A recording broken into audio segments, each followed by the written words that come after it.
Jangan lupa untuk subscribe dan nyalakan lonceng notifikasinya. Menteri Koordinator Bidang Pembangunan Manusia dan Kebudayaan Muhadjir Effendi menegaskan vaksin AstraZeneca tidak mengandung bahan dari hewan apapun.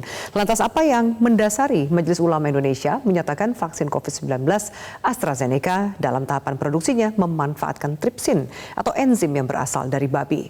Untuk membahasnya kami sudah terhubung dengan Ketua Fatwa Majelis Ulama Indonesia Asrorun Niam dan juru bicara vaksinasi Kementerian Kesehatan Siti Nadia Tarmizi.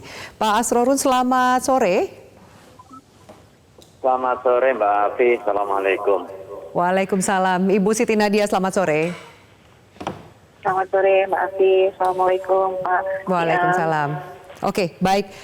Bapak dan Ibu, kita langsung akan mulai membahas ini supaya bisa semoga diluruskan, mengklarifikasi kebingungan dari masyarakat. Saya akan ke Pak Asrorun Niam terlebih dahulu. Di konferensi Anda tanggal 19 Maret, Anda sempat mengatakan vaksin AstraZeneca hukumnya haram karena menggunakan tripsin yang berasal dari babi. Tapi penggunaan saat ini hukumnya diperbolehkan. Sementara di satu sisi, perkembangan terbaru Menko PMK Muhadjir Effendi menyebut bahwa vaksin COVID-19 produksi AstraZeneca tidak mengandung unsur hewani.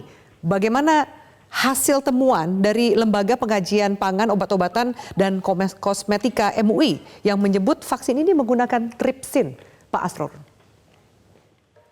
Terima kasih Mbak Afi ya.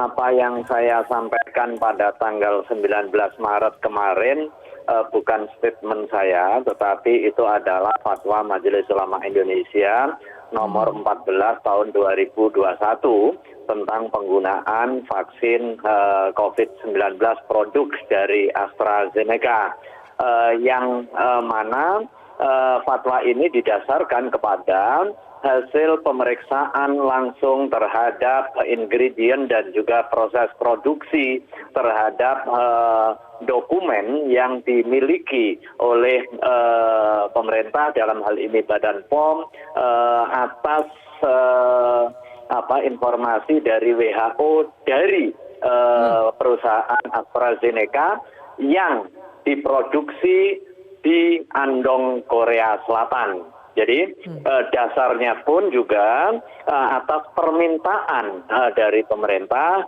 tepatnya di tanggal 24 Februari.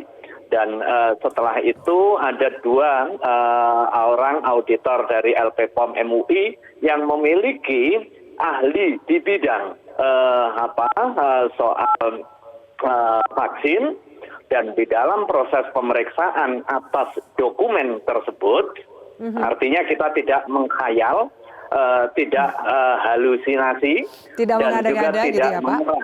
Gitu ya, tidak mengada-ada.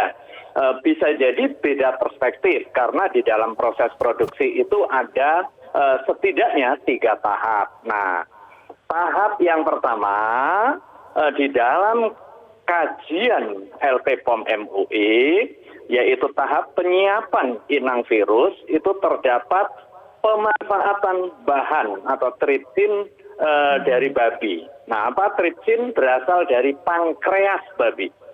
Bahan ini digunakan untuk memisahkan sel inang dari mikrokarirnya. Kemudian di tahap kedua, di dalam penyiapan bibit vaksin rekombinannya, di situ terdapat penggunaan tripsin dari babi sebagai salah satu komponen pada media yang digunakan untuk menumbuhkan E. coli. Babnya sekarang bukan mengandung atau tidak, tetapi pemanfaatan tripsin dari babi itu secara fikih sesuai dengan standar Fatwa Majelis Ulama Indonesia itu tidak bisa disertifikasi halal.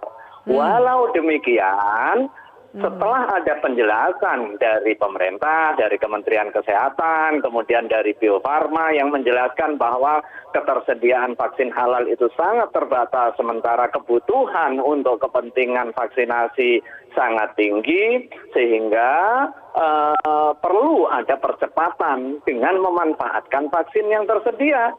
Dan karena itu pula lah Majelis Ulama Indonesia sebagaimana juga Dewan Fatwa di Timur Tengah menyatakan kebolehannya. Jadi artinya jangan sampai kita kemudian berkutat kepada ada atau tidaknya yang justru kontraproduktif. Sementara sekarang kita berkonsentrasi untuk kepentingan akselerasi pelaksanaan program vaksinasi untuk segera mewujudkan herd immunity guna memutus mata rantai COVID-19. Saya kira ini yang harus menjadi concern. Jangan sampai kemudian memperkeruh suasana dengan debat yang tidak produktif. Kalau ini terdapat pengingkaran, kemudian kita sampaikan bahwa itu ada, artinya kemudian menjadi tidak produktif begitu. Tetapi menurut hemat kita, Majelis Ulama Indonesia secara tegas menyatakan bahwa vaksin AstraZeneca boleh digunakan untuk kepentingan program vaksinasi guna mempercepat komitmen pewujudan herd immunity dan melihat kesungguhan pemerintah di dalam jaminan ketersediaan vaksin untuk kepentingan vaksinasi.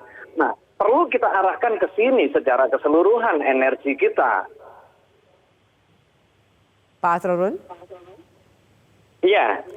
Saya kira itu poinnya, Mbak. Semoga penjelasan ini bisa diterima supaya bisa mengklarifikasi mungkin kesimpang siuran atau ketidakpahaman yang lebih luas di masyarakat.